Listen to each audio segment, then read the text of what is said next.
शुभ दिन बच्चों। आज हम पढ़ने जा रहे हैं पाठ 14 अकबरी लोटा।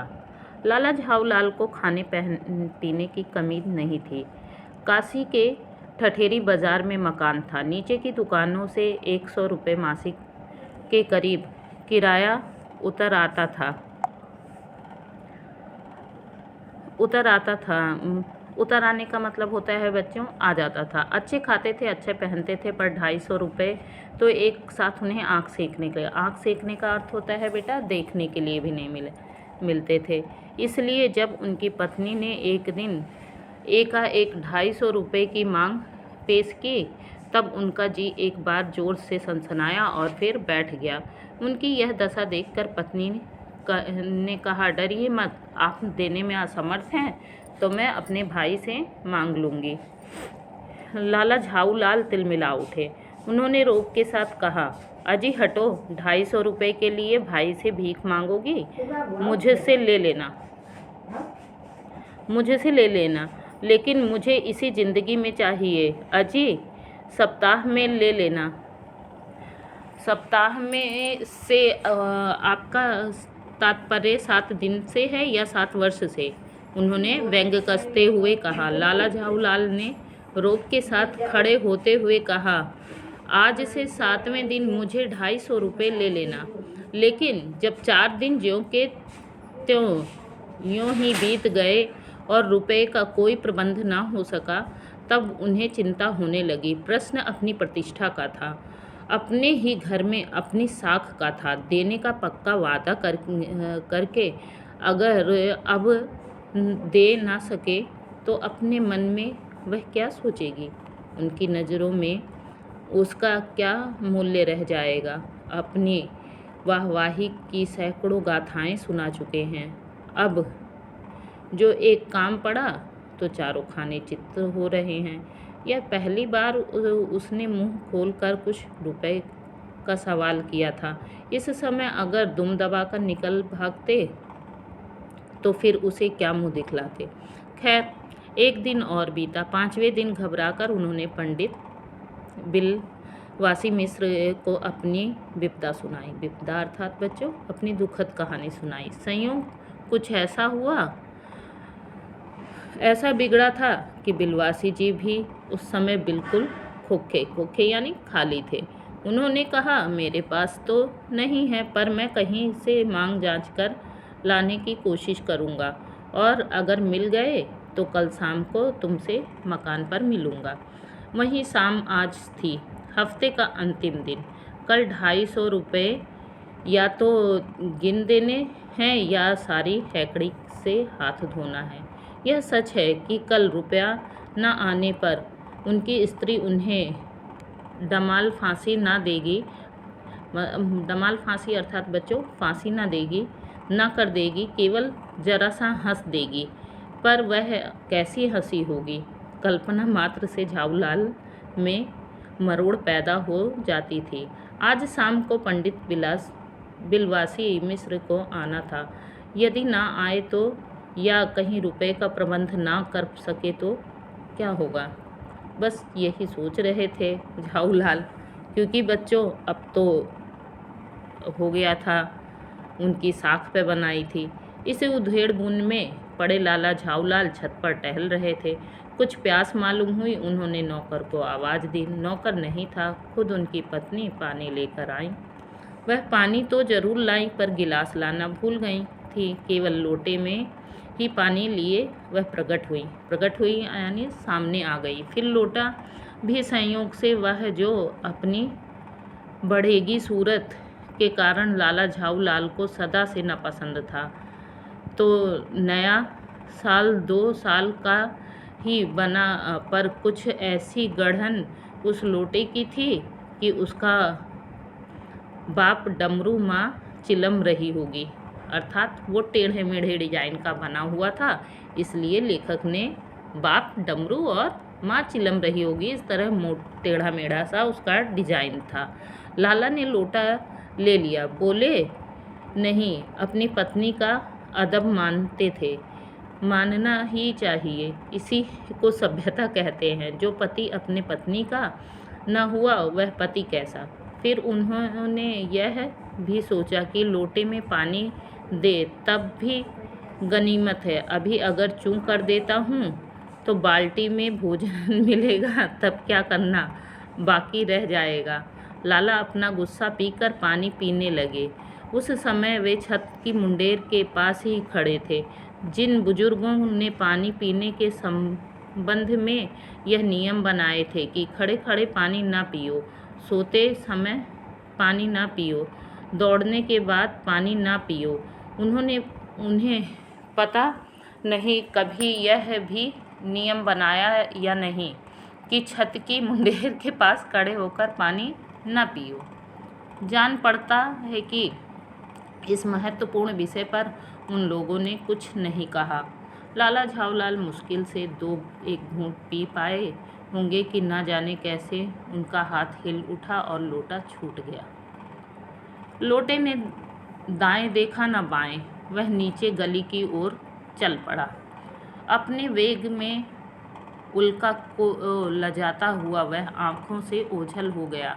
किसी जमाने में न्यूटन नाम के किसी खुराफाती ने पृथ्वी के आकर्षण शक्ति नाम की एक चीज़ इजाद की थी। कहना ना होगा कि यह सारी शक्ति इस समय लोटे के पक्ष में थी।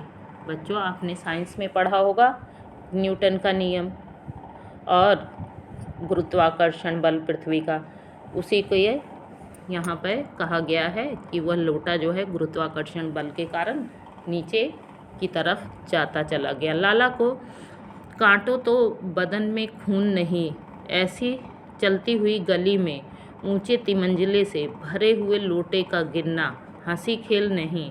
यह लोटा ना जाने किस अनधिकारी के झोपड़े पर काशीवास का संदेश लेकर पहुँचेगा।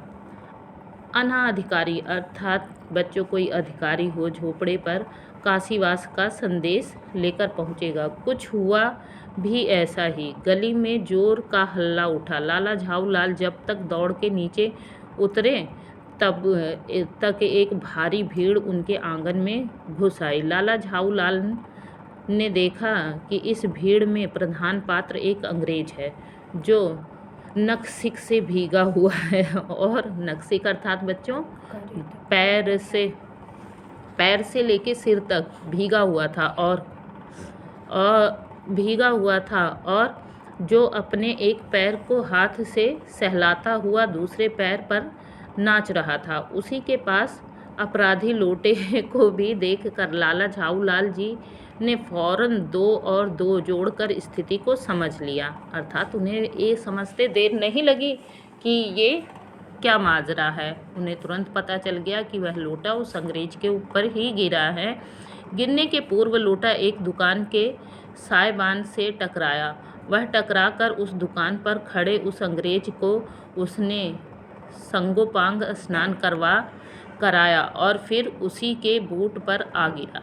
पहले तो उसके ऊपर गिरा और उसे पूरा भिगा दिया। संगोपांग स्नान मतलब उसे नहला दिया। फिर उसके बूट अर्थात जूते पे आ गिरा। उस अंग्रेज को जब मालूम हुआ कि लाला झाऊलाल ही उस लोटे के मालिक हैं, तब उसने केवल एक काम किया, अपने मुंह को खोलकर खुला छोड़ दिया। लाला झाऊलाल को आज ही यह मालूम हुआ कि अंग्रेज भाषा में गालियों का ऐसा प्रकांड कोश है। मतलब अंग्रेजी भाषा में भी गालियों का प्रकांड है, मतलब अंग्रेजी में भी गालियाँ दी जाती हैं। इस समय पंडित बिलवासी मिश्र भीड़ को चीरते हुए आंगन में आते दिखाई पड़े। उन्होंने आते ही पहला काम यह किया कि उस अंग्रेज को छोड़कर और जितने आदमी आंगन में घुस आए थे सबको बाहर निकाल दिया। फिर आंगन में कुर्सी रखकर उन्होंने साहब से कहा, आपके पैर में शायद कुछ चोट आ गई है, अब आप आराम से कुर्सी पर बैठ जाइए।